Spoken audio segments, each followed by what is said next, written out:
بأنه الأنبياء عندهم معصية وما عندهم معصية. ينقسمون على آراء عدة. الرأي الأول لأبناء العام اللي ذكر الفخر الرازي، يقول النبي مو شرط أن يكون معصوم على مستوى الأحكام والعقيدة والتبليغ، لا، يقول ممكن أن يكون بأنه معصوم على مستوى الإفتاء فقط، يعني تصرفات الأنبياء. ولذلك احنا وردت كثير في القرآن الكريم بأنه الأنبياء عصوا الله سبحانه وتعالى. وإذا كان أبو البشر آدم عنده معصية فمن باب أولى بعد بني البشر معاصيهم تكون جمة وكثيرة.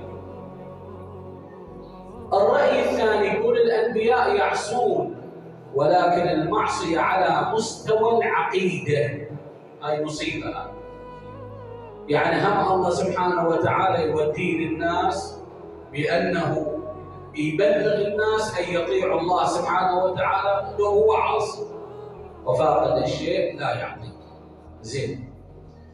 الأمر المهم بأنه الشيعة الإمامية، ولذلك احنا نقول بأنه الشيعة دائما الإمامية آراءهم نابعة من مدرسة علي بن أبي طالب والنبي المصطفى.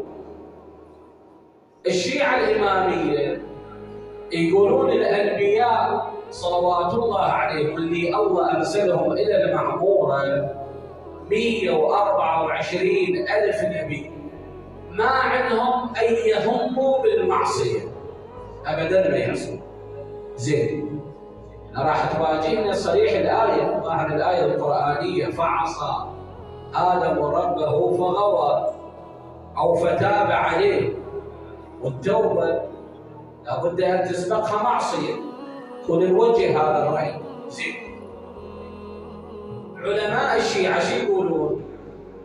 يقولون الأوامر تنقسم إلى قسمين. القسم الأول مولوي والقسم الثاني إرشادي. شلون؟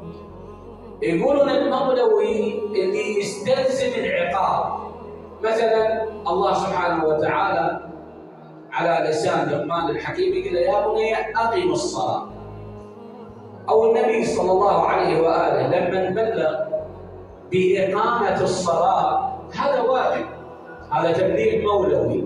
هذا في ترك الصلاة يستلزم العقوبة.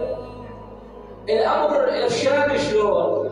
لما مثلا على سبيل المثال أنت وصديقك تنزل إلى مثلا تريد تشتري لك ثوب قميص، يقول لك أخذ هذا أو هذا أفضل، يعني الترك لا يستلزم المعصية.